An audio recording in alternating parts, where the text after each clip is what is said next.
কোরবানির গোশত দিয়ে প্রেমিকাকে বিয়ে করার জন্য উৎসাহ দিচ্ছেন নামদারি বক্তা। ওই বক্তার জন্য ধ্বংস আর লানত ওই বক্তার জন্যে। সত্যি এ জাতীয় কোনো বিষয় যখন আমাদের কাছে জানতে চাওয়া হয় আমাদের খুব দুঃখ লাগে, ভারাক্রান্ত হৃদয় নিয়ে তখন কথাগুলো বলতে হয়। একজন আলোচক তার আলোচনায় কত হাজার রকমের বিষয় আছে, যে বিষয়গুলো নিয়ে তিনি কথা বলবেন, মানুষকে দিনের প্রতি আহ্বান করবেন, জাগ্রত করবেন ঈমানকে। এক একজন আলোচক যখন কথা বলবেন ফাফাদাত আইনাহুম, তার চক্ষুটা অশ্রুসিক্ত হবে, হৃদয়গুলো বিগলিত হবে, তার কথাগুলো এমন হবে মানুষের হৃদয় ছুঁয়ে যাবে। এই নাসিহা আল্লাহ রাব্বুল আলামিন রাসূলকে কোরআন দিয়ে নাসিহা করতে বললেন, ইয়া আইয়ুহার রাসূল বাল্লিগ মা উনজিলা ইলাইকা মির রাব্বিক, আপনার উপরে যে কোরআন আমি অবতীর্ণ করেছি এই কোরআনের দাওয়াতকে আপনি ছড়িয়ে দিন। এই কোরআনের দাওয়াত ছড়িয়ে দেওয়ার ক্ষেত্রে বাধা বিপত্তি, কত রকমের জুলুম নির্যাতনের শিকার হয়েছে রাসূল করিম সাল্লাল্লাহু আলাইহি ওয়াসাল্লাম। সেই দাওয়াতি মানহাজ সাহাবায়ে কেরাম গ্রহণ করে নিয়েছিলেন। এমন হয়েছে কাফেরের সামনে গিয়ে সাহাবী দাওয়াত দিয়েছে, তরবারি দিয়ে আঘাত করেছে, মাথা থেকে ফিনকি দিয়ে রক্ত বের হয়েছে। সাহাবী বলেছে, ফুস্তু ওয়া রাব্বিল কাবা, আমি কাবার মালিকের শপথ করে বলছি আমি বিজয়ী হয়ে গেলাম, রাসূলুল্লাহর দাওয়াতনামা নিয়ে আসছি, কাফের আমাকে তরবারি দিয়ে আঘাত করেছে, আমার কোনো দুঃখ নাই, কোনো আপত্তি নাই, আমি বিজয়ী হয়ে গেলাম। ওই বক্তার জন্য ওয়াইল, ধ্বংস আর লানত ওই বক্তার জন্যে, যে পাপিষ্ট বক্তারা মাহফিলের মধ্যে হাসির খোরাক দেয়, নিত্য নৈমিত্তিক নতুন নতুন ইস্যু তৈরি করে তাকে নিয়ে যেন মানুষ কন্টেন্ট তৈরি করে।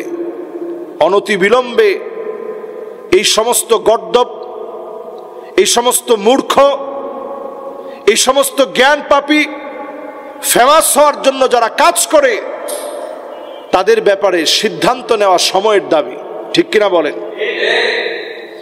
সময়ের দাবি তাদের ব্যাপারে সিদ্ধান্ত নেওয়া। তারা দেখবেন পিছনে একটা ব্যানার লাগিয়ে, সামনে কেউ নাই, ব্যানার লাগিয়ে তারা কথা বলে, মনে হচ্ছে মাহফিলের মঞ্চে কথা বলতেছে। এখনো ছাত্র অবস্থা, পড়াশোনা করতেছে বিভিন্ন মাদ্রাসায়, তাদের কথার ভিতরে এতটা অশ্লীলতা, আত্মাউ শাহওয়ানি, যেটা মুনাফিকদের অন্যতম আলামত, যেই আলামতের কারণে ফিদ্দারকিল আসফালি মিনান নার, মানুষ চিরস্থায়ী জাহান্নামে থাকবে। যৌন সুশ্রুতি তৈরি করা, এই যে কথাটা বলা হয়েছে কোরবানির গোশত দিয়ে প্রেমিকাকে বিয়ে করবে, দ্রুত বিয়ে করে ফেলো, এখনই বিয়ে করার সময়, কোরবানির গোশত দিয়ে একটা আয়োজন করে বিয়ে করে ফেলো, এটা আত্মাউ শাহওয়ানি, প্রকাশ্যে যৌন সুশ্রুতি। এই যৌন সুশ্রুতি যদি একজন আলেম তৈরি করে তাহলে সমাজের অবস্থা কোথায় গিয়ে পৌঁছাবে? সুতরাং প্রথমে সে যে এলাকার, ওই এলাকার আলেমদের দায়িত্ব হচ্ছে তার বিরুদ্ধে অবস্থান নেওয়া। এরপরের কথা হচ্ছে আলেমদের পরে তার বিরুদ্ধে সমস্ত মানুষের সজাগ হওয়া দরকার। সোশ্যাল মিডিয়া যারা বুঝে সোচ্চার আছে তারা এই বিষয়ে সিদ্ধান্ত নেওয়া উচিত।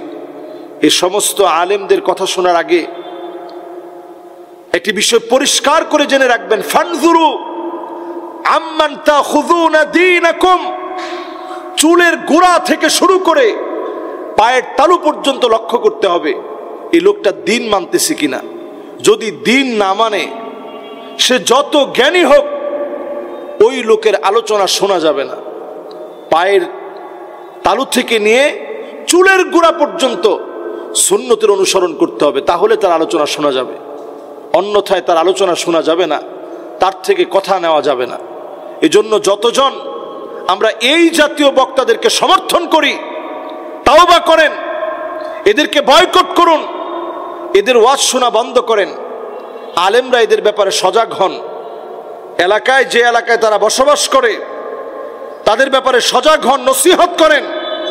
যদি তারা নসিহত না শুনে তাদেরকে প্রয়োজনে আইনের আওতায় তাদেরকে সোপর্দ করেন।